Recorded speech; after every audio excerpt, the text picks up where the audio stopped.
Hello everybody. ഇന്ന് നമ്മൾ discuss ചെയ്യുന്നത് basics of health market economy unit 2 ആണ് ഡിസ്കസ് ചെയ്യുന്നത്. സോ 50 ക്വസ്റ്റ്യൻസ് ഉണ്ടാവും, 10 എസ്സേ ടൈപ്പ് ക്വസ്റ്റ്യൻസ് ഉണ്ടാവും. 50 ക്വസ്റ്റ്യൻസിൻ്റെ ആൻസേഴ്സും എക്സ്പ്ലനേഷനും കവർ ചെയ്യുമ്പോൾ ഏകദേശം അതിനകത്തുള്ള എല്ലാ പോയിന്റ്സും നമ്മൾ യൂണിറ്റ് 2 കവർ ചെയ്യാൻ പറ്റും. ഓക്കെ, എക്സാമിൻ്റെ റിവിഷൻ സമയത്ത് ഇതായിരിക്കും useful.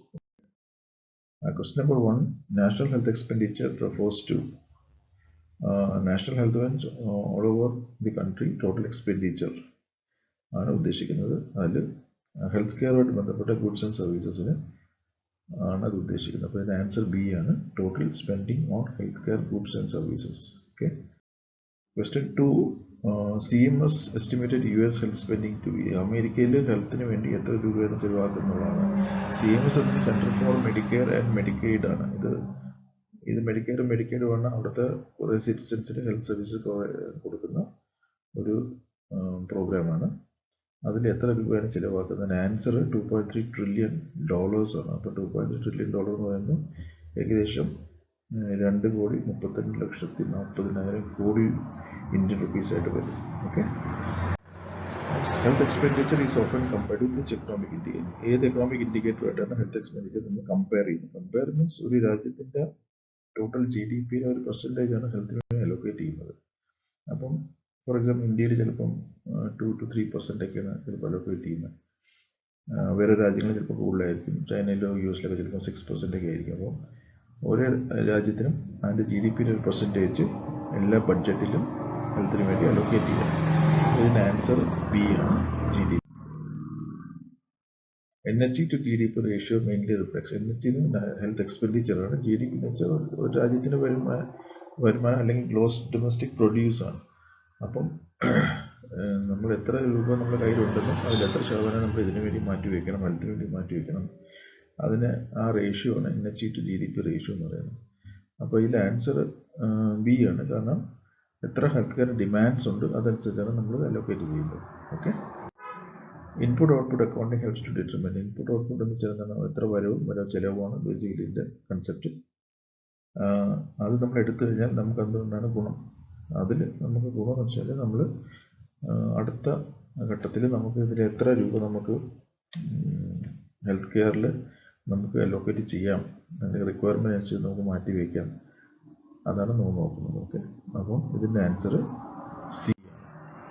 Manage care primary aims to. Manage care എന്ന് വെച്ചാൽ നമ്മൾ പേഷ്യൻ്റ്, ഹോസ്പിറ്റൽ, ഇൻഷുറൻസ് കമ്പനി ഇവരെല്ലാവരും കൂടെ ഒന്നിച്ചാണ് ഈ ഹെൽത്ത് കെയർ ഡെലിവറി ചെയ്യുന്നത്, ഇൻവോൾവ് ആണ്. അപ്പോൾ ഇതിനകത്ത്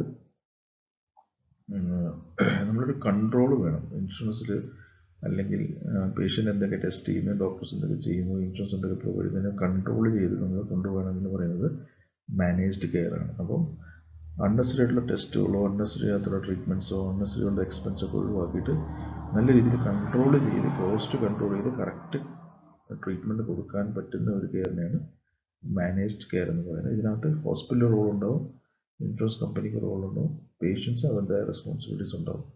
അപ്പം ഇതിൻ്റെ ആൻസർ, ഇതിൻ്റെ അഡ്വാൻറ്റേജ് എന്താണ്? ചിലവ് കുറയ്ക്കാൻ ചെയ്യാം, അതേസമയത്ത് ക്വാളിറ്റി നമുക്ക് മെയിൻറ്റെയിൻ ചെയ്ത് പോകാൻ പറ്റും. അപ്പോൾ ഇതിൻ്റെ ആൻസർ ബി ആണ്. Question 7, which of the following is A feature of managed care. വീണ്ടും അതെല്ലാം ചോദ്യത്തിൽ ബന്ധപ്പെട്ട ചോദ്യമാണ്.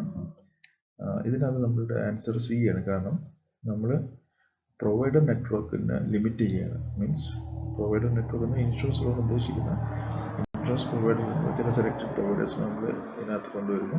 അവർ ഒരു നല്ല രീതിയിൽ കൺട്രോൾ ചെയ്ത് ഫിനാൻസിനെ മാനേജ് ചെയ്യുന്നു.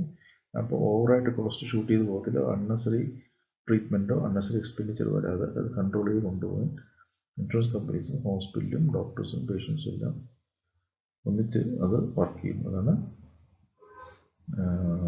മാനേജ്ഡ് കെയർ എന്ന് പറയുന്നത്. അപ്പോൾ ഇതിനകത്ത് പ്രൊവൈഡർ നെറ്റ്വർക്ക് ലിമിറ്റ് ചെയ്യും നമ്മൾ, അതിനാണ് ലിമിറ്റഡ് പ്രൊവൈഡർ നെറ്റ്വർക്ക് എന്ന് പറയുന്നത്. So answer is C. Capitation payment means, capitation payment എന്ന് വെച്ചാൽ ബേസിക്കലി നമ്മൾ എല്ലാ മാസവും ഒരാൾക്ക് ഒരു എമൗണ്ട് ഹോസ്പിറ്റലിലോ അല്ലെങ്കിൽ ഇതിന് കൊടുക്കുകയാണ്, ഹെൽത്ത് സർവീസിന് വേണ്ടി കൊടുക്കുകയാണ്. അപ്പോൾ ചിലപ്പോൾ നമ്മളത് യൂസ് ചെയ്യും, ചിലപ്പോൾ യൂസ് ചെയ്യത്തില്ല. പക്ഷേ ഒരു ഫിക്സ്ഡ് എമൗണ്ട് നമ്മൾ ഹെൽത്ത് പ്രൊവൈഡറിന് നമ്മൾ കൊടുക്കുകയാണ്. അപ്പം അത് അപ്പോൾ ഇതിൽ ആൻസർ വരുന്നത് payment per patient per month ആണ് ഇതിൻ്റെ ആൻസർ വരുന്നത്. ഓക്കെ, അപ്പോൾ ഇതിൻ്റെ അഡ്വാൻറ്റേജ് എന്താണ്? ക്യാപിറ്റേഷൻ പേയ്മെൻറ്റിനെ കുറിച്ച് എക്സ്പ്ലനേഷൻ പറഞ്ഞുതരാം. ക്യാപിറ്റേഷൻ പേയ്മെൻറ്റ് അഡ്വാൻറ്റേജ് എന്ന് പറഞ്ഞാൽ അത് കോസ്റ്റ് കൺട്രോൾ ചെയ്യാൻ പറ്റും.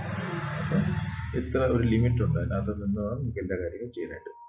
സെക്കൻഡ്, ഓൾറെഡി പേഷ്യൻ്റ് ഒരു പേയ്മെൻറ്റ് അടയ്ക്കുമ്പോൾ പേഷ്യൻ്റ് എന്ത് ചെയ്യും? പേഷ്യൻ്റ് അങ്ങോട്ട് പോയിട്ട് അതിനെ യൂസ് ചെയ്യാൻ വേണ്ടി, സർവീസിനെ യൂസ് ചെയ്യാൻ വേണ്ടി പോയി ചെക്കുകളൊക്കെ ചെയ്യും, പ്രിവെൻഷൻ കെയർ ചെയ്യും, ചെക്കപ്പുകളൊക്കെ ചെയ്യും. ഓക്കെ, പിന്നെ ഒരു ലിമിറ്റ് ഉള്ളതുകൊണ്ട് ആവശ്യമില്ലാത്ത ടെസ്റ്റുകൾ ഒഴിവാക്കുകയും ചെയ്യും. ഒരുപാട് കോസ്റ്റ്ലി ടെസ്റ്റോ അൺനെസറി ടെസ്റ്റോ ഒഴിവാക്കും. ആവശ്യമുള്ള ടെസ്റ്റ് മാത്രമേ ചെയ്യൂ, പക്ഷേ റെഗുലറായിട്ട് അത് ചെയ്യുകയും ചെയ്യും. അതാണ് പേഷ്യൻ്റ് അഡ്വാൻറ്റേജ്. പിന്നെ ഡിസഡ്വാൻറ്റേജ് എന്താണ്? ഇത്ര കോസ്റ്റിനകത്ത് നിൽക്കണമെന്നുള്ളത് കൊണ്ട് ഹോസ്പിറ്റൽ എന്ത് ചെയ്യും? ഒരുപാട് ട്രീറ്റ്മെൻറ്റ് കൊടുക്കാതെ മിനിമം ട്രീറ്റ്മെൻറ്റ്, ആവശ്യത്തിൽ കുറഞ്ഞ ഒരു ട്രീറ്റ്മെൻറ്റ് കൊടുക്കാൻ നോക്കും. അതാണ് ഡിസഡ്വാൻറ്റേജ്. അതേസമയത്ത് ഹോസ്പിറ്റൽ ക്വാളിറ്റിയിലും കോംപ്രമൈസ് ചെയ്യാൻ സാധ്യതയുണ്ട്. ക്വാളിറ്റി കോംപ്രമൈസ് ആവും. പിന്നെ അവർക്ക് ഹോസ്പിറ്റൽ ചിലപ്പം ചെയ്യേണ്ടി വന്നാൽ ചിലപ്പോൾ ആവശ്യത്തിൽ കൂടുതൽ പ്രൊവൈഡ് ചെയ്താൽ അവർക്ക് ഫിനാൻഷ്യൽ ലോസും വരാം. അപ്പോൾ ഹോസ്പിറ്റൽ സൈഡിൽ നിന്ന് പേഷ്യൻ്റ് വരാതിരുന്നാൽ അവർക്ക് ആ പൈസ ലാഭമാണ്. പക്ഷേ പേഷ്യൻ്റ് റെഗുലറായിട്ട് വരെയും വലിയ ഹൈ എൻഡ് പേഷ്യൻ്റ്, വലിയ മേജർ പ്രൊസീജിയറുള്ള പേഷ്യൻ്റ് വരികയാണെങ്കിൽ അവർക്ക് ലോസ് വരും. കാരണം ഈ പറഞ്ഞ തുകയ്ക്കകത്ത് നിന്ന് എല്ലാ കാര്യങ്ങളും ചെയ്യാൻ പറ്റില്ല. അതാണ് ക്യാപിറ്റേഷൻ പേയ്മെൻറ്റ് അഡ്വാൻറ്റേജും ഡിസഡ്വാൻറ്റേജും.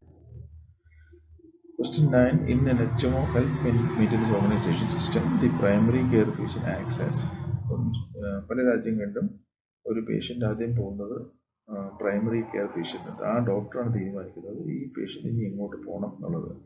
അപ്പോൾ ആവശ്യമില്ലാത്ത പേഷ്യൻ്റിനെ വലിയ സെൻറ്റേഴ്സിലേക്ക് പേഷ്യൻ്റ് നേരിട്ട് പോകാതെ പേഷ്യൻ്റ് അവിടെ തന്നെ നിർത്തി ട്രീറ്റ്മെൻറ്റ് ചെയ്ത് തിരിച്ചു വിടുന്ന ഒരു പ്രോസസ്സാണിത്. അപ്പം ഹയർ സെൻറ്റേഴ്സ് അല്ലെങ്കിൽ ടെർഷറി കെയർ സെൻറ്റേഴ്സ്, വലിയ ഹോസ്പിറ്റൽ, മെഡിക്കൽ കോളേജിലൊക്കെ ഒരുപാട് പേഷ്യൻ്റ് ഡയറക്റ്റായിട്ട് കയറി വരാതെ ഈ പ്രൈമറി കെയർ പേഷ്യൻ്റ് അവിടുത്തെ ട്രീറ്റ്മെൻറ്റ് കൊടുത്ത് അവരെ അവിടെ നിന്ന് പ്രശ്നം പരിഹരിച്ച് വീട്ടിൽ വിടും. അപ്പോൾ അവരെന്ത് ചെയ്യുന്ന ഒരു ഗേറ്റ് കീപ്പർ പോലെയാണ്. എല്ലാവരും അകത്തോട്ട് കയറ്റി വിടത്തില്ല, വലിയ ഹോസ്പിറ്റലിൽ കയറ്റി വിടത്തില്ല. അതിപ്പോൾ വലിയ ഹോസ്പിറ്റലിൽ നല്ല ക്വാളിറ്റി സർവീസും കൊടുക്കാൻ പറ്റും, ഓവർലോഡ് ആവത്തില്ല.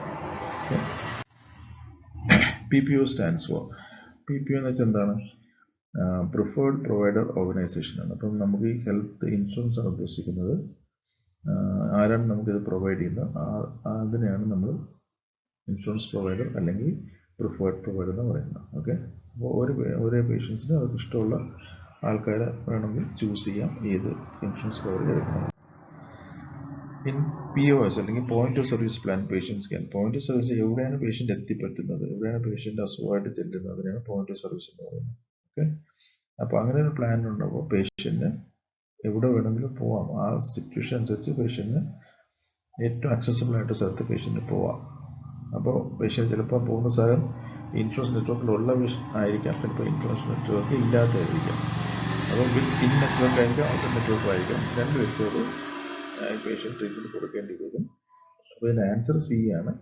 ഇതിൽ പ്രശ്നം വെച്ചാൽ ഇൻ നെറ്റ്വർക്കിൽ കോസ്റ്റ് കുറവായിരിക്കും, പുറത്ത് പോയി നെറ്റ്വർക്ക് ഇല്ലാത്തൊരു ഹോസ്പിറ്റലിൽ പോയി കഴിഞ്ഞാൽ കോസ്റ്റ് ചിലപ്പോൾ കൂടാൻ സാധ്യതയുണ്ട്. Question 12. Evidence based practice. Evidence means തെളിവിൻ്റെ അടിസ്ഥാനത്തിൽ ഓരോ കാര്യങ്ങൾ ചെയ്യുക എന്നുള്ളതാണ്.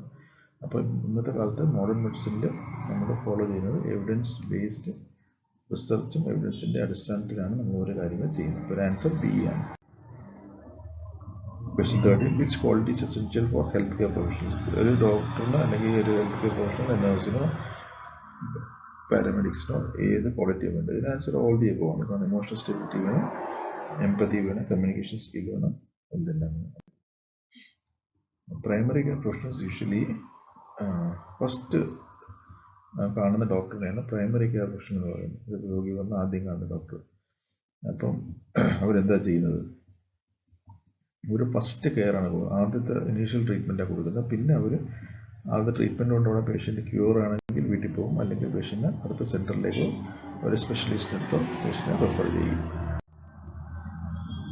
നഴ്സ് പ്രാക്ടീഷണേഴ്സ് ആണ്. നഴ്സ് പ്രാക്ടീഷണർ എന്ന് വെച്ചാൽ ഒരു നേഴ്സാണ്, പക്ഷെ അവർ കുറച്ചുകൂടി അഡ്വാൻസ്ഡ് ആയിട്ട് കാര്യങ്ങൾ അറിയാം, അവർ കൂടുതൽ ട്രെയിനിങ് കിട്ടിയിട്ടുണ്ട്. അപ്പം അവർ കുറച്ച് കാര്യങ്ങൾ കൂടുതൽ ചെയ്യാനുള്ളൊരു റൈറ്റ് ഉണ്ട്. സ്പെഷ്യലൈസ്ഡ് ട്രെയിനിങ് കിട്ടിയ ചില നഴ്സസ് ആണ് നഴ്സ് പ്രാക്ടീഷണർ എന്ന് പറയുന്നത്. ആൻസർ B ആണ്. ഫാർമസിസ്റ്റ് ഏത് കാറ്റഗറിയിൽ വരുന്നു? നഴ്സ്, അതറിയാലോ. ഡ്രഗ് തെറാപ്പി, ഡ്രഗുമായിട്ട് ബന്ധപ്പെട്ട കാറ്റഗറിയിലാണ് വരുന്നത്. ഓക്കെ, ആൻസർ ബി ആണ്. Therapist help patients by, therapist എങ്ങനെയാണ് പേഷ്യൻറ്റ് ഹെൽപ്പ് ചെയ്യുന്നത്?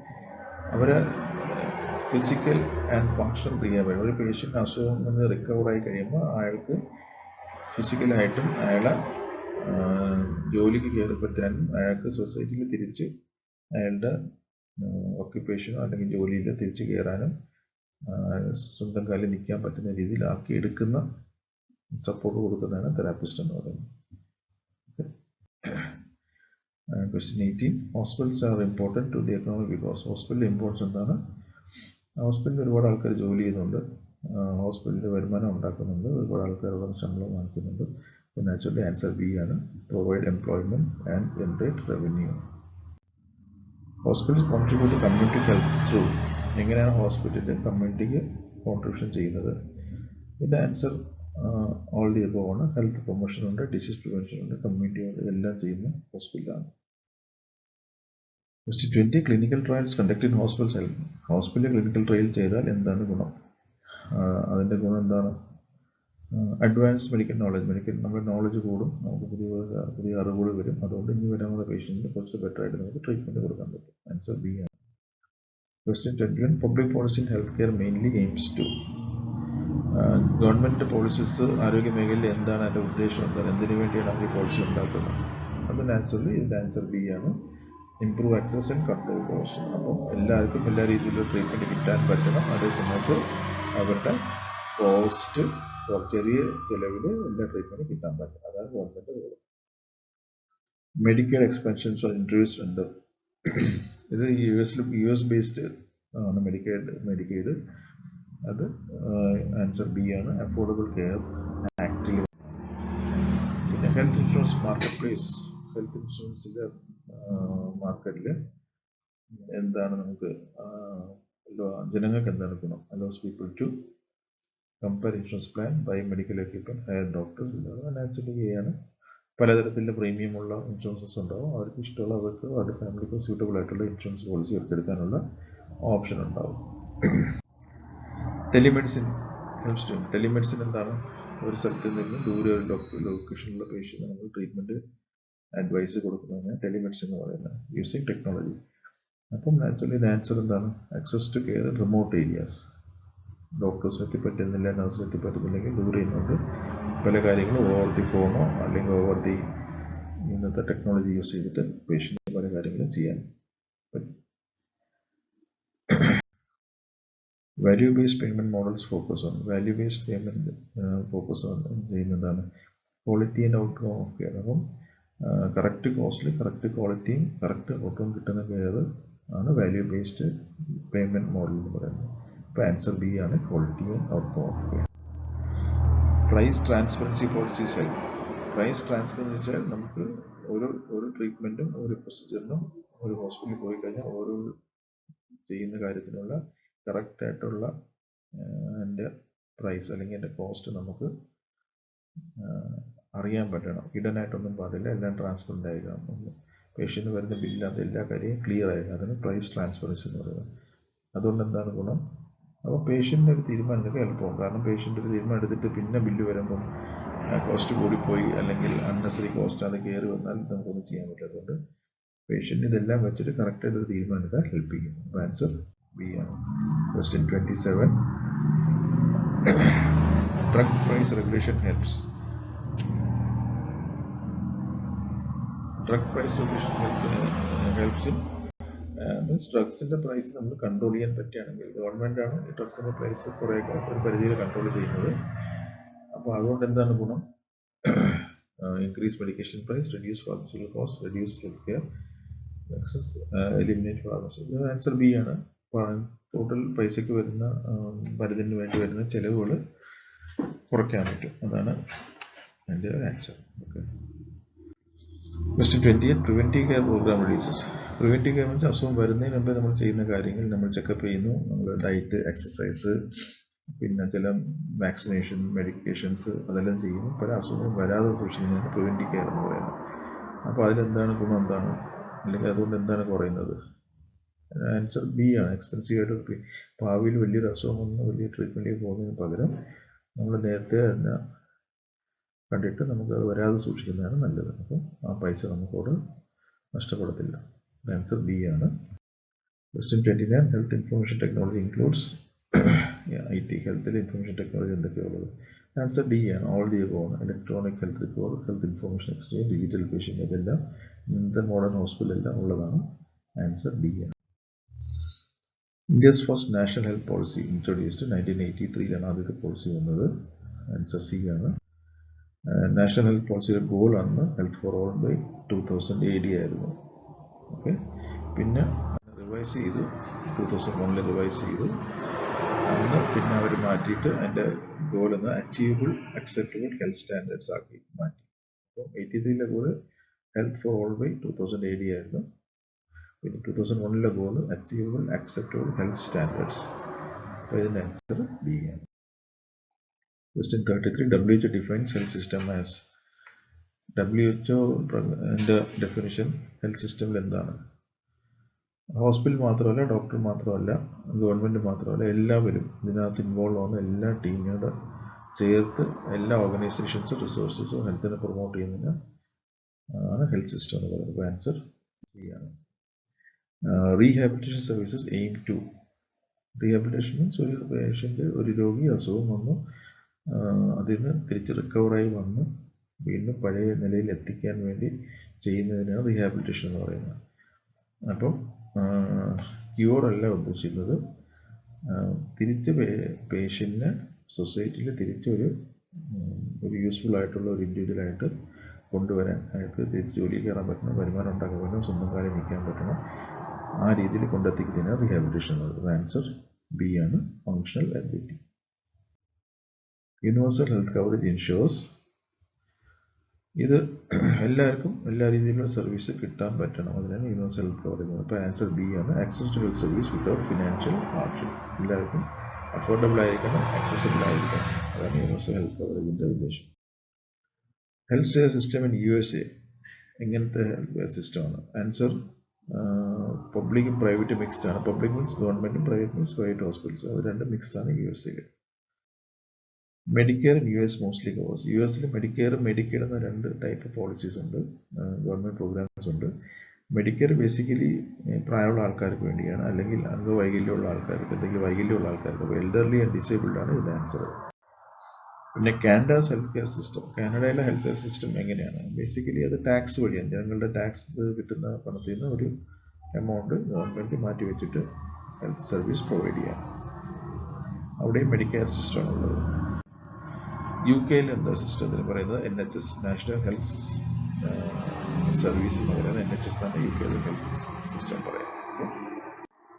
Germany health system is based on Beveridge model, Bismarck model, free market model, social. അപ്പോൾ ഈ 4 മോഡൽ നമ്മൾ മനസ്സിലാക്കണം. ഇതിൻ്റെ ആൻസർ ബി ആണ്. അപ്പോൾ ഞാൻ അടുത്ത സ്ലൈഡിൽ പറയാം എന്ത് മോഡലാണെന്നുള്ളത്. ഫസ്റ്റ് ബെവറിഡ്ജ് മോഡലാണ്. ബെവറിഡ്ജ് മോഡലിൻ്റെ ബേസിക്കലി ഗവൺമെൻറ്റാണ് എല്ലാം ഫിനാൻസ് ചെയ്യുന്നത്, ജനങ്ങളുടെ ടാക്സ് എടുത്തിട്ടാണ് ഇത് റൺ ചെയ്യുന്നത്. അതിൽ പല ഡോക്ടേഴ്സും ഗവൺമെൻറ്റിൽ വർക്ക് ചെയ്യുന്ന ഡോക്ടേഴ്സ് ആയിരിക്കും. ഓക്കെ, ആൻഡ് പിന്നെ അത് സർവീസൊക്കെ ഫ്രീ ആയിരിക്കും, പേഷ്യൻസിന് വലിയ ബില്ലൊന്നും വരത്തില്ല, ചാർജൊക്കെ ഫ്രീ ആയിരിക്കും. ഇത് നടക്കുന്നത് എവിടെയൊക്കെയാണ്? UK നടക്കുന്നുണ്ട്, സ്പെയിൻ, ന്യൂസിലാൻഡ്, ഈ രാജ്യങ്ങളിലൊക്കെ അവിടെയുണ്ട്. ഇന്ത്യയിൽ ഈ മോഡൽ വർക്കിംഗ് ആണ്. ഇതിൻ്റെ ഗുണം എന്ന് വെച്ചാൽ ഒന്ന് യൂണിവേഴ്സിറ്റി, ഏകദേശം എല്ലാവർക്കും എത്തിപ്പറ്റുന്ന രീതിയിലുള്ള ഹോസ്പിറ്റലും ക്ലിനിക്സും ഒക്കെ ഉണ്ടാവും. അഡ്മിനിസ്ട്രേറ്റീവ് കോസ്റ്റ് കുറവായിരിക്കും, എല്ലാവർക്കും ഒരേപോലെ രീതിയിലുള്ള ട്രീറ്റ്മെൻറ്റ് ആയിരിക്കും, എല്ലാവർക്കും ഉണ്ടാവുന്നത്. ഡിസഡ്വാൻറ്റേജ് വെച്ചാൽ ഫ്രീ ആണ്, അതുകൊണ്ട് ഒരുപാട് ആൾക്കാരോട് കയറി ചെല്ലും, അതുകൊണ്ട് ഒരുപാട് വെയിറ്റിംഗ് ടൈം കൂടും, പെട്ടെന്ന് നമുക്ക് ഡോക്ടറെ കണ്ടിട്ട് ട്രീറ്റ്മെൻറ്റ് എടുക്കാൻ ചിലപ്പം പറ്റില്ല. പിന്നെ ലിമിറ്റഡ് ചോയ്സ് ആണ് പേഷ്യൻസിനുള്ളത്, അവർക്കുള്ളത്. ഓക്കെ, ഇതാണ് ബെവറിഡ്ജ് മോഡൽ. ബിസ്മാർക്ക് മോഡലാണ്, സോഷ്യൽ ഇൻഷുറൻസ് മോഡൽ. ഓക്കെ, ഇത് ഇൻഷുറൻസ് കോൺട്രിബ്യൂഷൻ ഇതിനകത്തുണ്ടോ? മറ്റേതിൽ ഗവൺമെൻറ് ആണ് നോക്കുന്നത്, ഇതിനകത്ത് ഇൻഷുറൻസ് കോൺട്രിബ്യൂഷൻ ഉള്ളത്. ഈ ഇൻഷുറൻസ് കോൺട്രിബ്യൂഷൻ എന്ന് പറഞ്ഞാൽ രണ്ടാൾക്കാരെ കോൺട്രിബ്യൂട്ട് ചെയ്യുന്നത്, ഒന്ന് എംപ്ലോയർ, മറ്റേത് എംപ്ലോയി. ഒരു സ്ഥാപനത്തിൻ്റെ ഉടമയും അവിടെ ജോലി ചെയ്യുന്ന ആൾക്ക് രണ്ടുപേരും ചേർന്നിട്ട് ഒരു ഇൻഷുറൻസ് കോൺട്രിബ്യൂഷൻ ചെയ്യണം. അപ്പം അതൊരു പ്രൈവറ്റ് ആയിട്ടുള്ള ഒരു മോഡലാണ്. ഗവൺമെൻറ് പക്ഷേ അതിനെ റെഗുലേറ്റ് ചെയ്യും, ഗവൺമെൻറ് കൺട്രോൾ ചെയ്തിട്ട് അതിനകത്ത് ലാഭമൊന്നും നോക്കത്തില്ല. നമ്മളിപ്പം പ്രൈവറ്റ് ഇൻഷുറൻസ് കമ്പനീസ് ആണെങ്കിൽ ഒരു ലാഭമാണ് നോക്കുന്നത്, പക്ഷേ ഇതിനകത്ത് ലാഭം നോക്കുന്നില്ല. രണ്ട് പാർട്ടീസും അവരുടെ ഒരു ഫണ്ട് ക്രിയേറ്റ് ചെയ്യും, ഗവൺമെൻറ് തന്നെ മോണിറ്റർ ചെയ്യും, അതിനകത്ത് ലാഭമൊന്നുമില്ല. ഇത് നടക്കുന്നത് ജർമ്മനിയിലും ഫ്രാൻസ് ജപ്പാനിലും ഈ ടൈപ്പ് മോഡലാണ് നടക്കുന്നത്. ഇതിന് പറയുന്നത് ബിസ്മാർക്ക് മോഡൽ എന്ന് പറയും. ഓക്കെ, ഇതിൻ്റെ ഗുണം എന്താണ്? നല്ല ക്വാളിറ്റി കെയർ കിട്ടും, പെട്ടെന്ന് ഡോക്ടറെ കാണാൻ പറ്റും, ചോയ്സ് ഒരുപാടുണ്ട് നമുക്ക്, എല്ലാ ഡോക്ടേഴ്സിനെ കാണാൻ, എല്ലാ ട്രീറ്റ്മെൻറ്റിനുള്ള ചോയ്സ് എല്ലാം ഉണ്ട്. ഡിസഡ്വാൻറ്റേജ് എന്താണ്? ഈ എംപ്ലോയിയും എംപ്ലോയർ രണ്ടുപേരും കോൺട്രിബ്യൂട്ട് ചെയ്യുന്നുണ്ട്. അത് അവർക്ക് എക്സ്പെൻസീവ് ആയിട്ട് വരുന്നത്, അവരുടെ കയ്യിൽ നിന്ന് അത് പൈസ പൊയ്ക്കൊണ്ടിരിക്കുകയാണ്. മാത്രമല്ല ഇതിനെ മാനേജ് ചെയ്യാൻ കുറച്ച് കോംപ്ലക്സ് ആണ്. ഇത് റൺ ചെയ്യാനായിട്ട് ഫണ്ട് കളക്ട് ചെയ്യുക, മെയിൻറ്റെയിൻ ചെയ്യുക, ഡെലിവറി ചെയ്യുക, അങ്ങനെ ചെയ്യുന്ന കോംപ്ലക്സ് അഡ്മിനിസ്ട്രേഷൻ പ്രോസസ്സ്. ഓക്കെ, ഇനി മൂന്നാമത് ഫ്രീ മാർക്കറ്റ് മോഡലാണ്. Free market model means basically മാർക്കറ്റിൽ അങ്ങ് വിട്ടിരിക്കുകയാണ്, മാർക്കറ്റ് തീരുമാനിക്കും ഇത് അതങ്ങനെ റൺ ചെയ്യണമെന്നത്, മാർക്കറ്റ് ഫ്രീ ആയിട്ട് വിട്ടിരിക്കുകയാണ്. അതൊരു ബിസിനസ് മോഡലായിട്ടാണ് പോകുന്നത്. ഒരു പേഷ്യൻറ്റിന് പകരം അത് കസ്റ്റമറായിട്ട് വരും, പേഷ്യൻ്റ് ഒരു കൺസ്യൂമറായിട്ട് വരും. പേഷ്യൻ്റ് കയ്യിൽ നിന്ന് പൈസ ഇട്ടിട്ടാണ് ട്രീറ്റ്മെൻറ്റ് എടുക്കുന്നത്. ഗവൺമെൻറ് ഇൻവോൾവ്മെൻറ്റ് വളരെ കുറവായിരിക്കും. പിന്നെ പൈസ കൂടുതലുണ്ടെങ്കിൽ നല്ല ട്രീറ്റ്മെൻറ്റ് കിട്ടും, പൈസ കുറവാണെങ്കിൽ നല്ല ട്രീറ്റ്മെൻറ്റ് ഒന്നും കിട്ടാതെ പോകും. ബേസിക്കലി ഇത് US തുടങ്ങിയത്, പക്ഷേ US ഇപ്പം എല്ലാം ഉണ്ട്, രണ്ട് ഗവൺമെൻറ് സപ്പോർട്ടുള്ളതും പ്രൈവറ്റ് ആയിട്ടുള്ളതും ഉണ്ട്. അപ്പം പിന്നെ പല ഇന്ത്യയിലും ഉണ്ട് ഈ മോഡൽ റൺ ചെയ്യുന്നുണ്ട്. കയ്യിൽ നിന്ന് കാശ് കൊടുത്ത് ട്രീറ്റ്മെൻറ്റ് എടുക്കുന്ന ഒരുപാട് ആൾക്കാർ ഇന്ത്യയിലുണ്ട്. ഇന്ത്യയിൽ ആക്ച്വലി പല മോഡൽസും റൺ ചെയ്യുന്നുണ്ട് ഇപ്പം. അതിൻ്റെ അഡ്വാൻറ്റേജ് എന്താണ്? ഇതിനകത്ത് ഒരുപാട് ടെക്നോളജിയും ഭയങ്കര അഡ്വാൻസ് കാര്യങ്ങളിലേക്ക് ഇത് പോകും. പക്ഷേ കോസ്റ്റ് അതിനനുസരിച്ച് കൂടും, എല്ലാവർക്കും അഫോർഡ് ചെയ്യാൻ പറ്റില്ല. ചില ആൾക്കാർക്ക്, പൈസയുള്ള ആൾക്കാർ നന്നായിട്ട് അഫോർഡ് ചെയ്യാൻ പറ്റും, പൈസ ഇല്ലാത്ത ആൾക്കാർ ചിലപ്പോൾ അഫോർഡ് ചെയ്യാൻ പറ്റത്തില്ല. പെട്ടെന്ന് കാര്യങ്ങൾ നടക്കും, പൈസ ഉണ്ടെങ്കിൽ കാര്യങ്ങൾ പെട്ടെന്ന് നടക്കുകയും ചെയ്യും, നല്ല ഏറ്റവും ബെസ്റ്റ് ക്വാളിറ്റി ട്രീറ്റ്മെൻറ്റ് കിട്ടും. പക്ഷേ സാധാരണ മനുഷ്യർ, കോർപ്പറേറ്റ് മനുഷ്യർ ചിലപ്പോൾ ഈ മോഡലിൽ നിൽക്കുമ്പോൾ അവർക്ക് ഏറ്റവും നല്ല ട്രീറ്റ്മെൻറ്റ് കിട്ടാൻ പാടായിരിക്കും. ഓക്കെ, ഇത് എല്ലാവർക്കും അക്സസിബിൾ ആവത്തില്ല. ഡിസഡ്വാൻറ്റേജ് എന്ന് വെച്ചാൽ എല്ലാവർക്കും അക്സസിബിൾ ആവത്തില്ല, കോസ്റ്റ് കൂടുതലാണ്, ഇന്നീക്വാലിറ്റിയാണ്. പൈസ ഉള്ളവന് വേറെ സ്പെഷ്യൽ ട്രീറ്റ്മെൻ്റ് ആയിരിക്കും, പൈസ ഇല്ലാത്തവന് വേറെ ട്രീറ്റ്മെൻ്റ് ആയിരിക്കും. അപ്പോൾ ഇന്നീക്വാലിറ്റിയാണ്. ഇത് US ഉണ്ട്, പക്ഷേ ഇപ്പം അതിനകത്ത് റിഫോംസ് വന്നിട്ടുണ്ട്. അത് രണ്ടും കൂടെ മിക്സ് ആയിട്ടാണ് വരുന്നത്. പിന്നെ സോഷ്യലിസ്റ്റ് മോഡൽ, ഇത് കംപ്ലീറ്റ് ഗവൺമെൻറ് കൺട്രോളാണ്. ഗവൺമെൻറ് എല്ലാ കാര്യവും ഗവൺമെൻറ് നോക്കുന്നത്, പ്രൈവറ്റ് എന്നുള്ള ഓപ്ഷൻ ഇല്ല. ഡോക്ടേഴ്സ് എല്ലാം ഗവൺമെൻറ് എംപ്ലോയീസ് ആണ്, എല്ലാ പൈസയും ശമ്പളവും കാര്യങ്ങളെല്ലാം ഗവൺമെൻറ് തരുന്നതാണ്. അതിൽ പ്രിവെൻറ്റീവ് കെയറിലാണ് കൂടുതൽ ഫോക്കസ് ചെയ്യുന്നത്, ലൈക്ക് വാക്സിനേഷൻ, ഹെൽത്ത് എഡ്യൂക്കേഷൻ, ഇതെല്ലാം പ്രിവെൻറ്റീവ് കെയറിലാണ് കൂടുതൽ ഫോക്കസ് ചെയ്യുന്നത്. ഇതിൽ ഏറ്റവും കൂടുതൽ നടക്കുന്ന ക്യൂബയും നോർത്ത് കൊറിയയാണ്. ഓക്കെ, ഇതിൻ്റെ അഡ്വാൻറ്റേജ് എന്താണ്? എല്ലാവർക്കും കയറി പറ്റാൻ പറ്റുന്ന ഒരു മോഡലാണ്. പബ്ലിക് ഹെൽത്ത് പ്രിവെൻറ്റീവ് കെയറിലാണ് ഫോക്കസ് ചെയ്തിരിക്കുന്നത്. ഡിസഡ്വാൻറ്റേജ് വെച്ചാൽ പരിമിതികളുണ്ട്, സാമ്പത്തികമായിട്ട് പരിമിതികളുണ്ട്, ഇന്നോവേഷൻ കുറവാണ്, അല്ലെങ്കിൽ പുതിയ കാര്യങ്ങളിലേക്ക് പോകാനുള്ള ബുദ്ധിമുട്ടാവും, പുതിയ കണ്ടുപിടുത്തേക്ക് പോകാൻ ബുദ്ധിമുട്ടുണ്ടാവും, പേഷ്യൻ്റ് ചോയ്സ് വളരെ കുറവാണ്. അതുകൊണ്ട് ലിമിറ്റഡ് സർവീസേ കൊടുക്കാൻ പറ്റുള്ളൂ, ഒരുപാട് വെറൈറ്റി ഓഫ് സർവീസസ് ഇവിടെ കൊടുക്കാൻ പറ്റത്തില്ല. ഹൈ കോസ്റ്റ് സർവീസസ് ഒന്നും ഇതിനകത്ത് കൊടുക്കാൻ പറ്റില്ല. ഇനി അടുത്ത ക്വസ്റ്റ്യൻ 41. റഷ്യ എങ്ങനെയാണ് ഹെൽത്ത് കെയർ? റഷ്യയിൽ ബേസിക്കലി ടാക്സ് വഴിയാണ് ജനങ്ങളെ തരുന്ന നികുതി പണത്തിൽ നിന്ന് ടാക്സിൽ നിന്നാണ് ഇത് എടുക്കുന്നത്. Okay, question 42. ഓസ്ട്രേലിയയിലെ മോഡൽ എന്താണ്? ഓസ്ട്രേലിയൻ മോഡൽ മെഡിക്കെയർ ആണ്, US പോലത്തെ മോഡലാണ്. മെഡിക്കെയറിൽ എന്താണ് വ്യത്യാസം? മെഡിക്കെയർ എന്ന് വെച്ചാൽ ഗവൺമെൻറ് ഹെൽത്ത് ഇൻഷുറൻസ് പ്രോഗ്രാമാണ്. അത് പ്രായമുള്ള ആൾക്കാർക്കും അംഗവൈകല്യമുള്ള ആൾക്കാർക്കാണ്, എൽഡർലി ഡിസേബിൾ ആൾക്കാർക്കാണ്. മെഡിക്കെയർ എന്ന് വെച്ചാൽ ഗവൺമെൻറ് പ്രോഗ്രാം തന്നെയാണ്, പക്ഷേ ലോ ഇൻകം ഗ്രൂപ്പ്, നമ്മൾ ഇന്ത്യയിൽ BPL പോലെ അവിടുത്തെ പാവപ്പെട്ട ആൾക്കാർക്ക് വേണ്ടിയുള്ളതാണ് മെഡിക്കെയർ. Okay, question 43. ജപ്പാനിൽ എന്താണ്? ജപ്പാനിൽ നിർബന്ധമായിട്ടും എല്ലാവരും ഹെൽത്ത് ഇൻഷുറൻസ് എടുത്തിരിക്കണമെന്നാണ്. അപ്പം മാൻഡറ്ററി ഹെൽത്ത് ഇൻഷുറൻസ് ആണ്, ആൻസർ B ആണ്. Question 41. Hospitals contribute to disaster. അതിൽ വലിയൊരു അപകടം വരുമ്പോൾ, ഒരുപാട് ആൾക്കാർ അപകടത്തിൽ വരുന്നു, മരണപ്പെടുന്നു, അങ്ങനെ സിറ്റുവേഷനിൽ ഡിസാസ്റ്റർ വരുമ്പോൾ ഹോസ്പിറ്റൽ എന്താ ചെയ്യുന്നത്? ഹോസ്പിറ്റൽ എല്ലാം ചെയ്യും, സപ്ലൈസ് സ്റ്റോക്ക് ബിൽഡ് ചെയ്യും, എമർജൻസി ട്രീറ്റ്മെൻറ്റ് കൊടുക്കും, വേറെ ഗവൺമെൻറ്റുമായിട്ട് വേറെ അതോറിറ്റീസായിട്ട് കോർഡിനേറ്റ് ചെയ്യും. അപ്പോൾ ആൻസർ D ആണ്. Question 45. Healthcare investment helps in healthcare investment ചെയ്താൽ എന്താണ്? പോവർട്ടി കുറയും, പ്രൊഡക്ടിവിറ്റി കൂടും, strengthens economy, all the above എല്ലാം കൂടും. കാരണം ആൾക്കാരുടെ ആരോഗ്യം കൂടുമ്പോൾ അവരുടെ പെർഫോമൻസ് കൂടും, GDP കൂടും, എക്കണോമി ബെറ്റർ ആവും. ആൻസർ ഡി ആണ്. മേജർ ഗ്ലോബൽ ഹെൽത്ത് ചലഞ്ചസ്, ലോകത്തോട്ടം ഫേസ് ചെയ്യുന്ന വലിയൊരു ചലഞ്ച് എന്താണ്? Lack of hospital, chronic disease, infectious disease, BNC. Answer BNC. Chronic ഡിസീസും ഇൻഫെക്ഷൻ രണ്ടും ഉണ്ട്. ഡെവലപ്ഡ് രാജ്യങ്ങളിൽ ചിലപ്പോൾ ക്രോണിക് ഡിസീസ് ആയിരിക്കും, ഡെവലപ്പിംഗ് രാജ്യങ്ങളിൽ ഇൻഫെക്ഷ്യസ് ഡിസീസ് കൂടുതലായിരിക്കും. Health promotion includes education, prevention program, life style awareness. Answer all the above ആണ്, അത് സംശയിക്കാനില്ല. Health care professionals help society.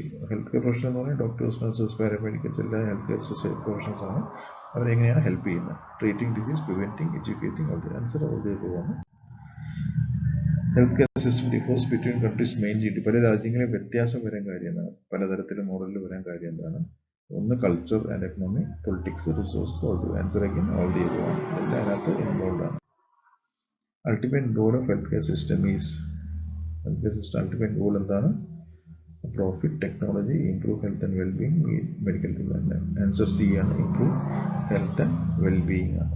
Okay, answer C. ഈ essay questions 10 ഉണ്ട്.